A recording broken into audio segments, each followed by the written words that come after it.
French investigators face an unprecedented challenge. I'll tell you everything I can. The world's fastest passenger plane has crashed on takeoff. They knew that they were going to die. No time! When one faltered and fell to the ground, it shook the world. What could have caused the first fatal crash of Concorde? Looks like they were bleeding fuel. The search for an answer uncovers three critical clues: a ruptured tire,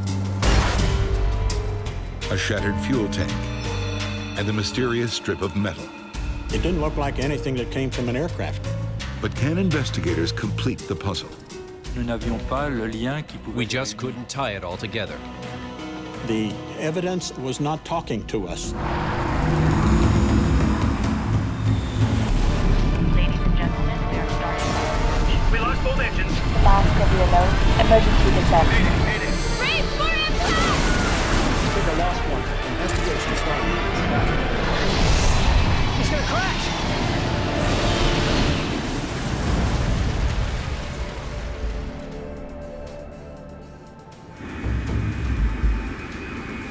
Charles de Gaulle Airport, Paris.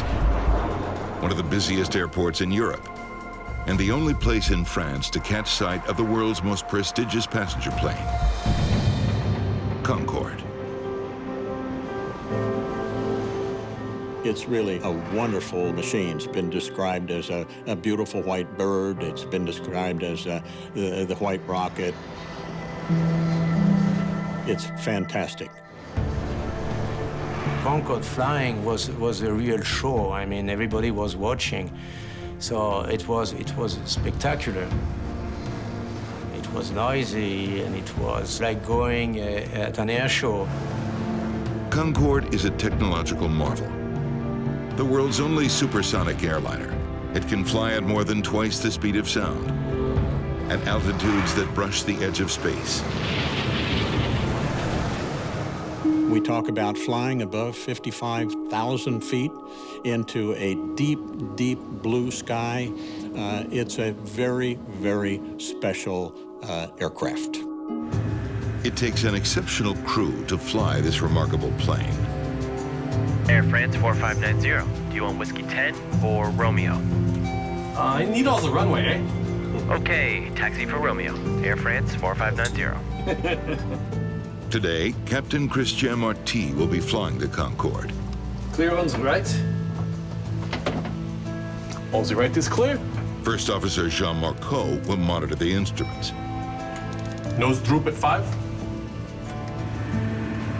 The crew lowers the plane's sleek aerodynamic nose for taxi. Though crucial for supersonic flight, the long beak makes it difficult for the crew to see where they're going on the ground. I'll get a bit of speed before it swings the brakes. With more than 23,000 flight hours between them, Captain Marty and First Officer Marcot are among the world's most elite pilots. Jean-Louis Chatelain was also a member of that exclusive club. Many pilots all over the world would have loved to fly the Concorde. But there were only a few of them, and we were only a few, happy few to be elected on flying the Concorde. The jet's maiden flight was made in 1969, the result of a historic aviation partnership between Britain and France. A unique delta wing gives Concorde its signature look, while helping to reduce drag at supersonic speeds. But the design exacts a high cost at low speeds, making it harder for Concorde to gain the lift necessary to get off the ground. Delta wing is built a tremendous drag on the wing, so you have to counter the drag with a pretty high level of thrust. How much fuel have we used? Flight engineer Gilles Jardineau keeps a vigilant eye on fuel consumption. We've got 800 kilos. Concorde burns through it at an astonishing rate. In the short taxi to the runway, the plane's 4 engines have already used as much fuel as the average car uses in 6 months. Booking a seat on the famed jet requires deep pockets. The return fare to New York costs more than $9,000. It was not something unaffordable for those people we had on board. Some of them, I tell you, they didn't even know how much they were paying. Air France 4590, runway 26 right, clear for takeoff. 4590, cleared for takeoff. 26 right. The tower controller today is Gilles Longelin. I was stationed in the southern control tower, which has a very good view over the two runways that we use. This day was the same as usual. I gave him the takeoff clearance. Everybody ready? Yes.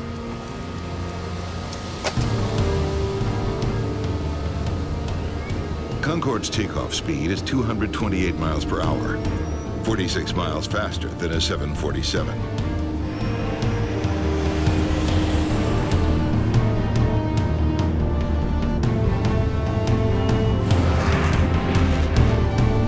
Four greens.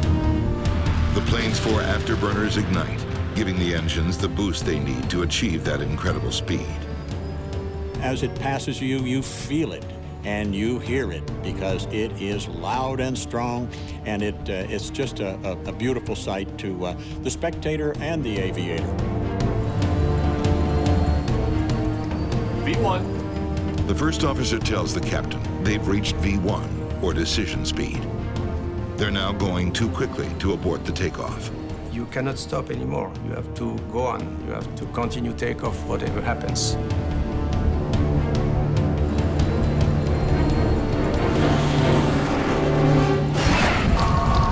Watch out! Suddenly, the plane begins veering left. Stop! The flight engineer urges the captain to abort the takeoff, but it's too late to stop. Captain Marty lifts the supersonic jet into the air. Gilles Longelin realizes he's now watching a disaster. This was a very unexpected situation to see flames on an aircraft that is departing on the runway. You don't have time to lose, so immediately I've pushed the red button, which is a button for alert. 4590, you have flames behind you. Roger! The plane is engulfed in flames. Failure. Engine 2. Engine fire procedure! Captain Marty struggles for control as the engineer shuts down the burning engine and activates a fire extinguisher. What's the airspeed? The plane's airspeed is now dangerously low. The airspeed! Something is happening. Something that is not covered by training. Something that in pilot career you don't want to face. Longelin scrambles to clear other planes from Concorde's path. I wanted to clear the traffic to let him any option possible. First Officer Marco wants to head for a nearby airport. Le Bourget! But the crew can't outfly the fire that is rapidly consuming their plane.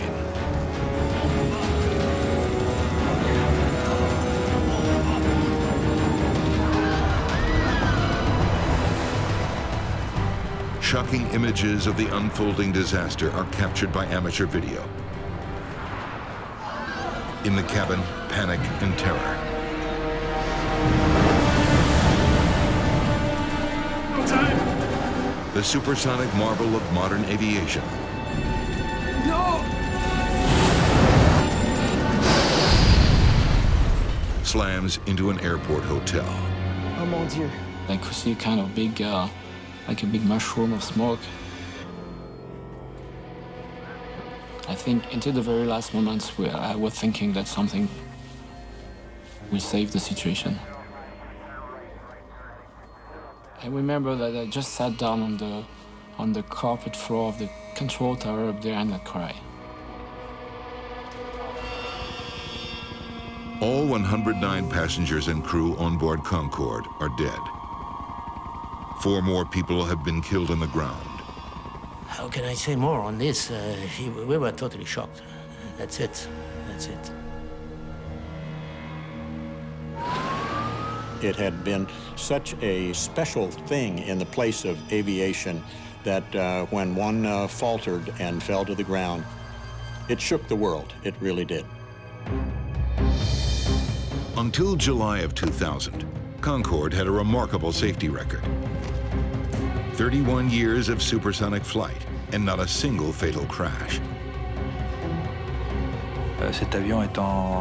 This plane was simply magnificent, and it was a shock for everyone.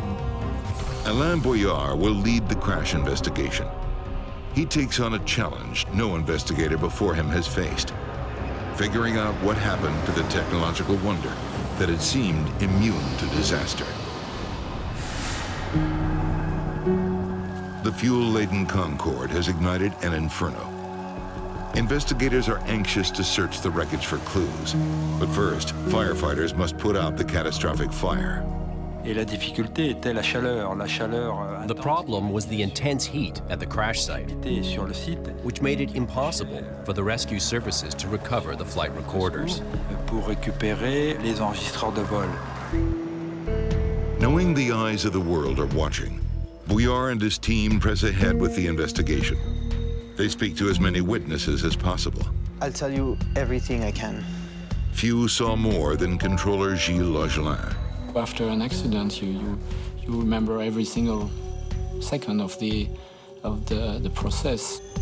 I saw the flames just before they took off.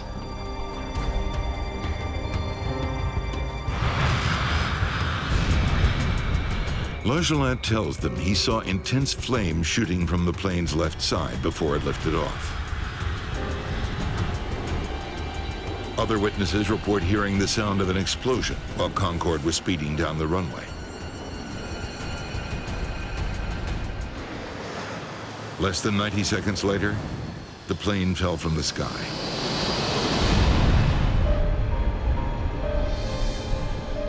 All Bouillard knows for sure is that something caused the fire while Concorde was still on the ground. We became interested in the runway because the event happened during the acceleration for takeoff. Bouillard immediately dispatches a team to the runway to search for clues. Looks like they were bleeding fuel. Concorde has left a trail of burnt and blackened jet fuel along the runway. There's also some scattered debris, vital clues that fell from the plane at the very start of the crisis. First of all, it was obvious that there were traces of fire that were still visible on the runway, as well as traces of fuel and many airplane parts. So we had to collect all these parts to preserve them for the investigation. Meanwhile, in a hangar near the airport, investigators sort through scorched wreckage from the crash site. The plane's 2 black boxes have been recovered from the burned and twisted debris.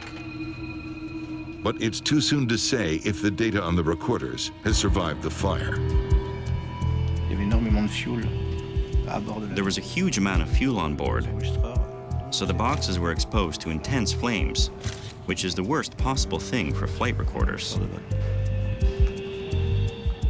Concorde's black boxes are designed to withstand only 30 minutes of intense heat. Investigators rush them to the lab and hope for the best. Pieces of tire. The runway search has turned up a baffling assortment of debris, including a twisted metal strip that no one can identify. What do we make of this? We were dealing with a very complicated plane that had been completely destroyed by fire. There were very few pieces left. Well, I know this is a piece of the fuel tank. Among the first pieces recovered from the site was a part that was quickly identified as being from one of the fuel tanks.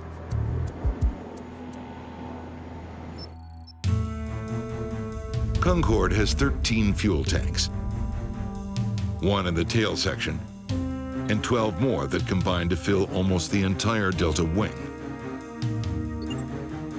Finding a fragment of a fuel tank on the runway is an important clue. V1.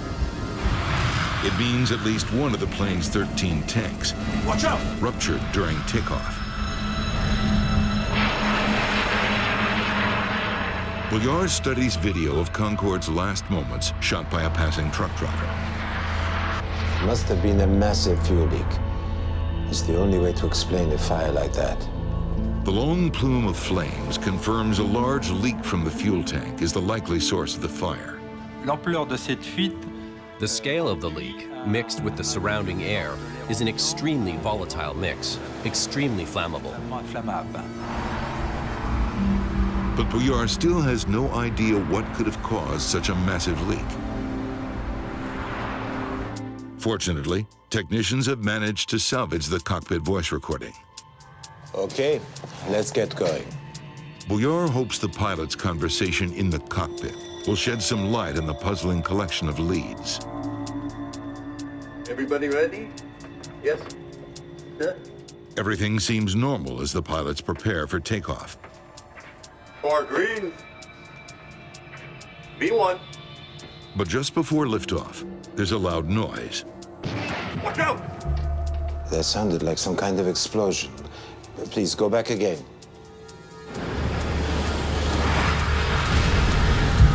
Watch out! Stop! 4590, you have flames behind you. Roger! Failure! Engine 2! The cockpit voice recorder showed the crew only became aware of the fire at the rear of the aircraft when the control tower warned them about it. Bouillard thinks he knows the moment the fire began, but he still doesn't know what caused it.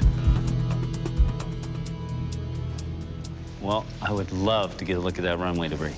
Because Concorde includes parts that are American-made, the National Transportation Safety Board sends Bob McIntosh to join the team. It's unique that a French airplane on French soil would have a United States representative, but the aircraft was equipped with United States manufactured and designed tires.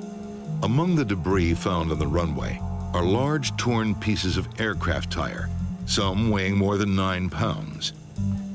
Looks like a blowout. To support the huge weight of the plane and withstand the heat generated during takeoff, Concorde's tires are reinforced with a strong rubber belt and filled with high-pressure nitrogen. Airplane tires in general certainly are different than those in an automobile. They have to withstand a tremendous amount of weight. For instance, the Concorde, 135,000 tons. These are heavy, heavy-duty tires. When Concorde tires rupture, they can act like small bombs. Maybe a piece of the tire flew up and burst the fuel tank here in the wing. Watch out! The force with which a tire might explode is not simply going to be a blowout.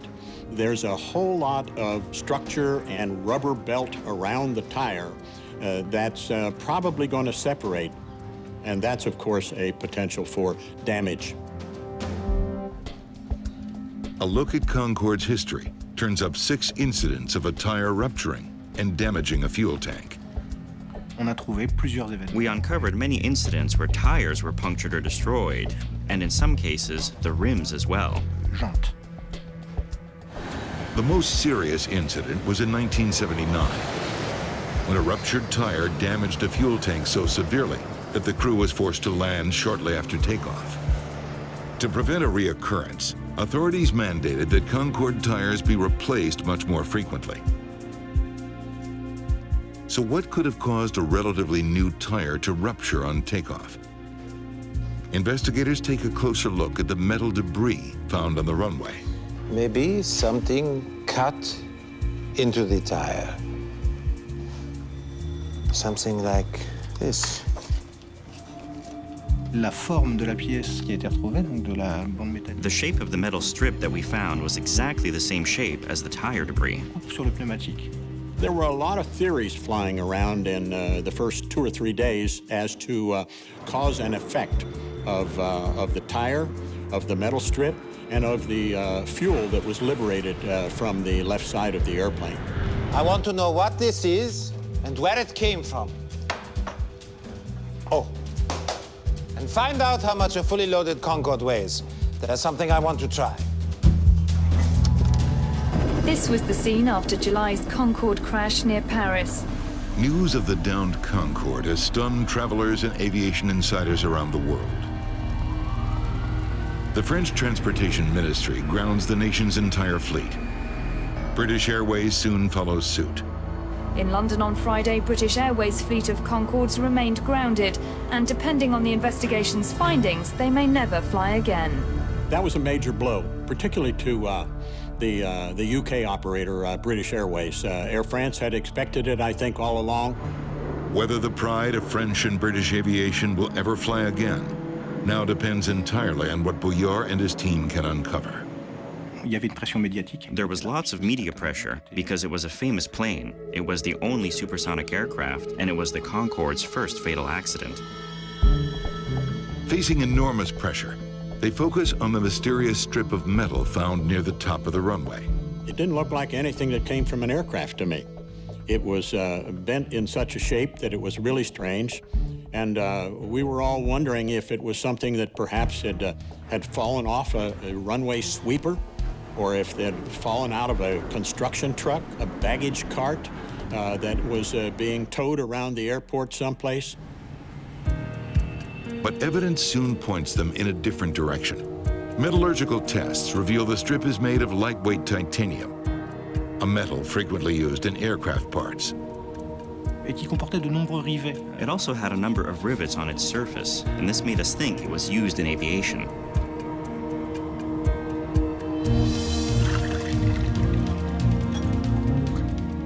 A reddish-orange substance on one side also points to the possibility that the part may have fallen off an airplane.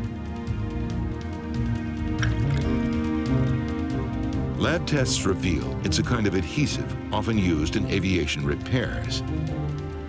The matching of the debris on the runway with the damages that were observed in the takeoff run was something that required a lot of analysis.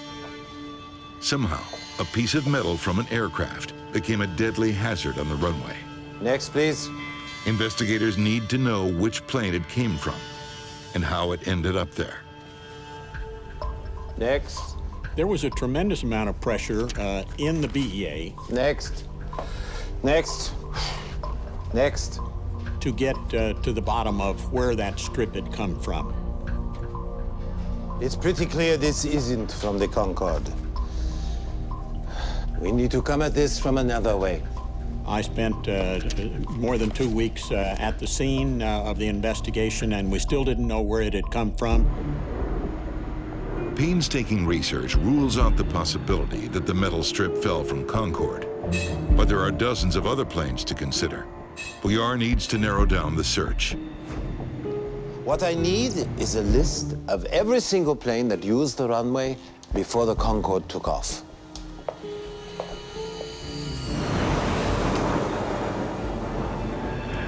A busy international airport like Charles de Gaulle has hundreds of flights arriving and departing every day. Metal parts are often found on the runway. Planes can lose small parts that are in need of repair, or sometimes inspection doors aren't closed properly, and they break away from the plane and fall on the runway. But the airport's runways are inspected several times a day and cleared of debris. Okay, it wasn't there in the morning. That leaves the planes that took off after 1300. Nous avons recherché par élimination. We searched by elimination. We knew that it was a strip of metal that didn't come from the Concorde. It didn't belong to any ground vehicles. So we looked at the planes that had taken off before the Concorde. Knowing the time of the last runway inspection allows Bouillard to narrow the search for just 2 types of planes. That's more like it. That part is either from a 747 or a DC-10. Let's figure out which.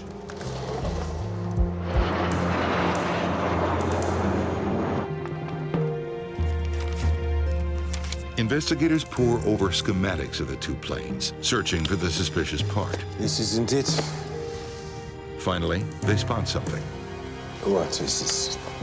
The metal strip looks like it could have come from the engine of a DC-10, something called a wear strip.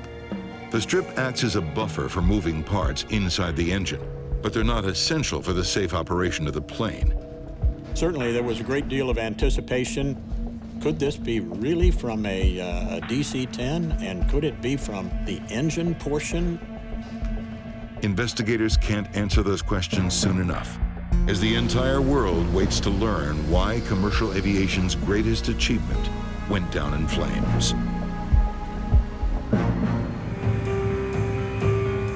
At Charles de Gaulle Airport, the Concorde investigation catches a lucky break. An investigator notices something odd on an engine of a DC-10 that flies regularly between Paris and the US. But he only sees the plane for a moment before it takes off. He got a quick glimpse, but he had enough of a glimpse to say, I think there's something wrong there, and I see an anomaly that tells me maybe that strip came from there. Flight records reveal that very DC-10 took off from runway 26 right, just minutes before the doomed Concorde. Could it be the plane they're hunting for? It's not quite the real thing, but it is the best we've got. We didn't have the metal strip. It was still in the possession of the French gendarme. Bouillard gives McIntosh a mock-up of the engine wear strip, hoping it will help determine whether it fell from the suspect DC-10. We were all glued to the phone and trying to figure out when we could look at the aircraft, because by this time, that particular aircraft had left Charles de Gaulle and was flying around in North America. McIntosh soon tracks the DC-10 to Houston. He'll need to catch up with it there to get a close look at the engine. It really became a challenge to me to find this aircraft and to find the specific point where this strip had come from.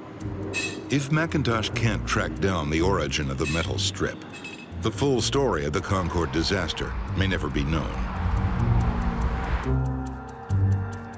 In Paris, Alain Bouillard finally has a working theory that may explain one of the most shocking aviation disasters the world has ever seen. This'll do. Let's see if it can slice open a tire. Incredibly, it all comes down to a thin strip of metal that may have fallen from a DC-10 onto runway 26 right, B1. where it ruptured a massive Concorde tire. Watch out! Stop! That fatally burst a fuel tank. It's time to test that theory. The first thing we had to do was reproduce a tire rupture to try to explain the size of the fragments we found and to see if it was possible for this metal strip to cause the type of damage we saw in the debris. They create an exact replica of the metal strip that was found on the runway and place it under a brand new Concorde tire.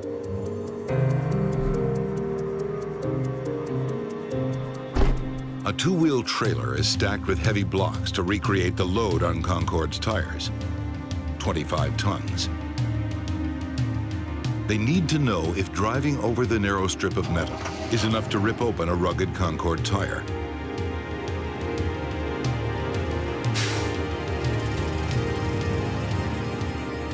In a dramatic fashion, they get their answer. Amazing. You can't ask for better proof than that. That was fantastic. C'était parfait.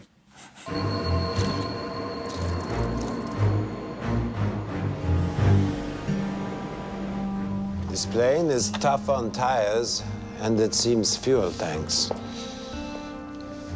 Bouillard is convinced he's cracked the case. Hoping to confirm his theory, investigators study the fragments of the Concorde's fuel tank. But there's a problem. If a piece of flying debris ruptured the tank should be bent from the outside in. But the tank fragment from the runway is bent in the opposite way. It looks like Bouillard's theory is falling apart. I don't get it. I just don't get it. If the tire didn't rupture the fuel tank, then what did?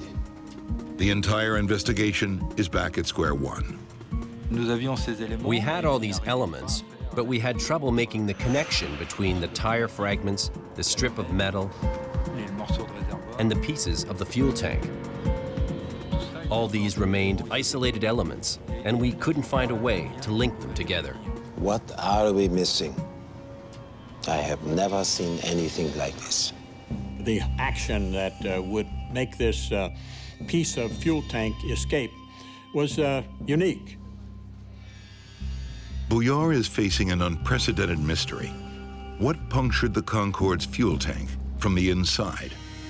If he fails to solve the mystery, the loss of 113 lives may never be explained. The baffling evidence from the Concorde's ruptured fuel tank remains a puzzling dilemma, one that threatens to derail the entire investigation. Pretty heavy load of fuel. On the day of the crash, all 12 fuel tanks inside Concorde's enormous delta wing had been completely filled. For routes like Paris to New York, the Concorde's fuel tanks needed to be filled to their maximum capacity. Without full tanks, it wouldn't have the reserves needed to cross the Atlantic.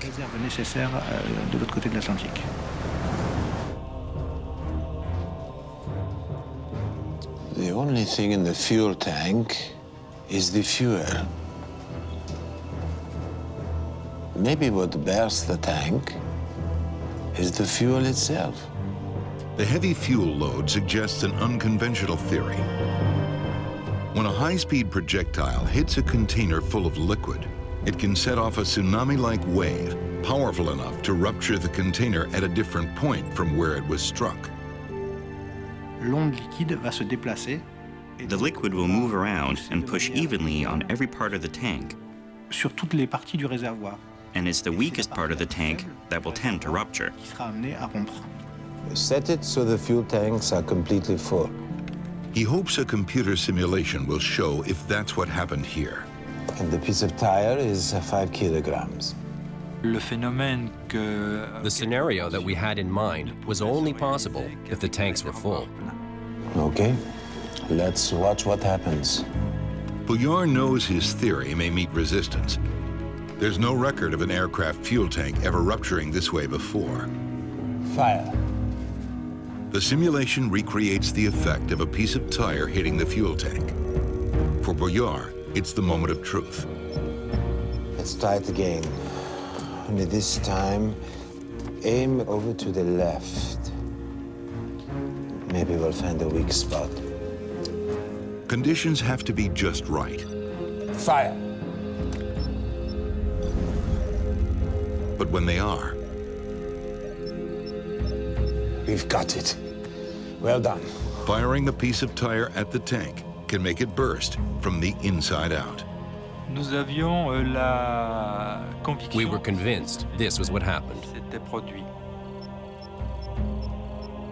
It was a revelation to all of us, and indeed a very plausible explanation as to how the major fuel liberation took place. Finding the source of the deadly metal strip is now more important than ever. In Houston, Bob McIntosh prepares to inspect the DC-10 that took off 5 minutes before Concorde. We were met by the safety manager of Continental Airlines. We all realized that we had a pretty serious duty here, and there might be some real repercussions coming from this, what we were about to do. McIntosh immediately spots something out of the ordinary. There's an odd gap in the wear strips on the DC-10's engine. Give me a closer look at that, will ya? We had the mechanics open up the cowling and expose the area where the strip was missing. The gap seems to have traces of the same reddish-orange glue that was on the metal piece from France, but McIntosh needs to be sure.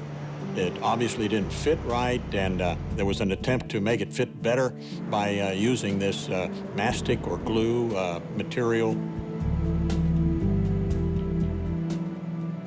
Okay, let's see if the lab can match that. There also seem to be some extra rivet holes in the engine. He checks carefully to see if they match the ones punched into the strip found on the Paris runway.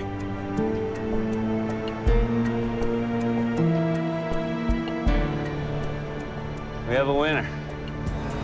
It's a perfect match. We found the culprit. There was no doubt in our minds that the strip had come from this aircraft. So there were some different emotions there at that moment.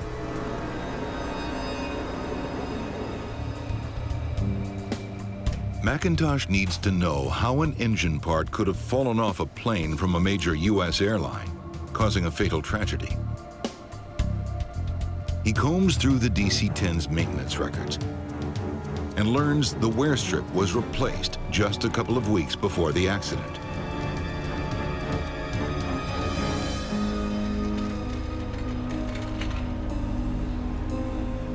The holes drilled into the strip didn't line up properly with the holes on the engine cowling, so the mechanic drilled new ones. Then he added some adhesive to fix it in place.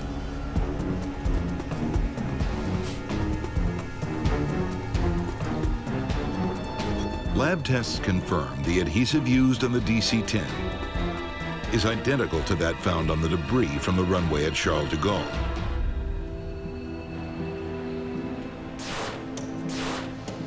There was no intent to violate a regulation. It was just the job wasn't done to a professional level that you would expect from a first-line airline in particular.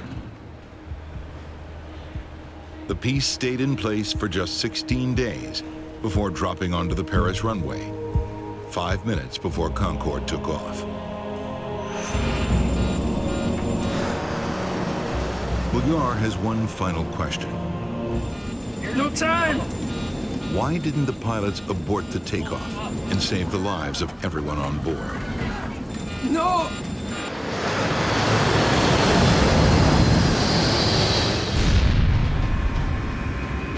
Technicians have managed to piece together the data from the burnt and damaged flight recorder. Everybody ready? Yes.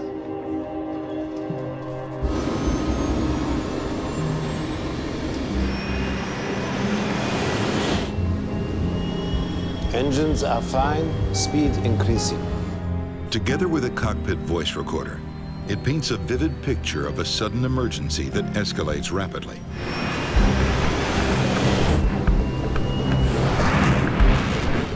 Four green. The plane is rocketing down the 2.5-mile runway B1. at nearly 200 miles an hour.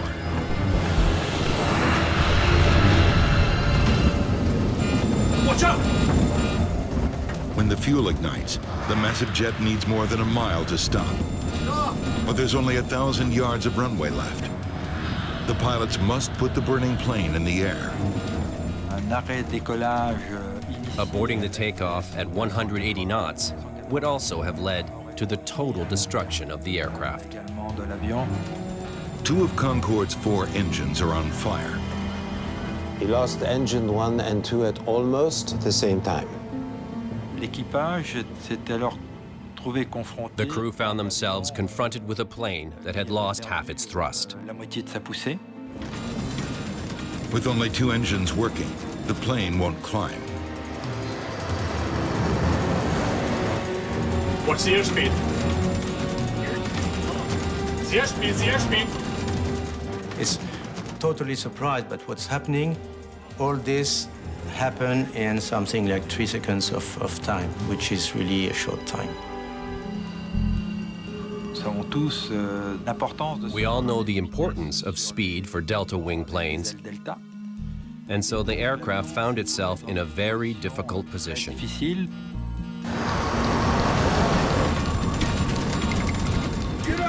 The crew tries to raise the landing gear to reduce drag. The gear, Jean! I'm trying! Due to the damage, the gear won't retract. La rupture du pneumatique a produit... When the tire burst, it damaged the sensors on the landing gear doors. With those doors in the wrong position, the gear could not retract. The data shows the crew fought hard to keep the plane flying right up to the very end. Le projet! Le projet! But the fire is consuming their wing. At one point, they knew that they were going to die. No panic at all to the very end. To the very end, they have tried to find a solution. Investigators estimate the raging inferno burned at more than 2,000 degrees, hot enough to melt the wing.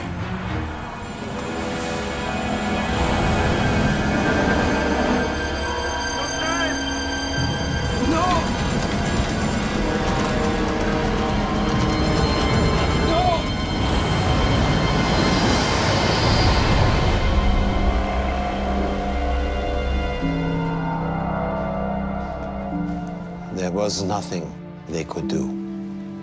Nous sommes convaincus que... We were convinced that from the moment the plane rolled over the metal strip, a catastrophe was inevitable. Inévitable. The accident report makes a number of recommendations to make Concorde safer. Engineers designed stronger tires that can better withstand the plane's high speed and immense weight. Fuel tanks are reinforced with Kevlar to prevent leaks. Airport authorities also implement a better system for monitoring runways and removing debris. What is puzzling is that you have 200 grams a piece of metal on the runway. It turns out to trigger one of the most catastrophic crashes in aviation history. A year after the crash that took 113 lives, an official memorial service is held. I was with them, so in a way I'm kind of linked with this crash. It will remain the experience of my life. I would have given everything not to be there this day, but I am the one.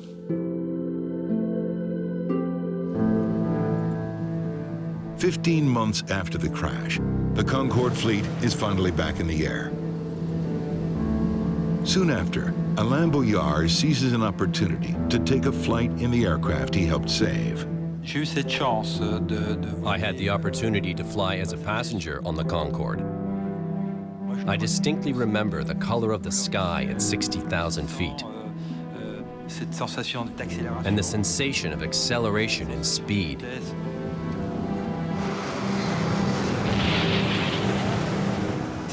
These are sensations that are very particular, unique, that I haven't felt since and that I may never feel again. The return of the world's only supersonic plane doesn't last long. 2 years later, with rising fuel costs and falling profits, Air France and British Airways decide to retire Concorde forever. It makes its last flight on November 26, 2003. For the first time in aviation history, it was kind of a step back. I mean, we had supersonic transportation. We have not that anymore. And it was a sad day when we saw the retirement of the aircraft. On the other hand, recognizing that it was 1965 technology, it probably was time to retire the aircraft and go on to other more modern things.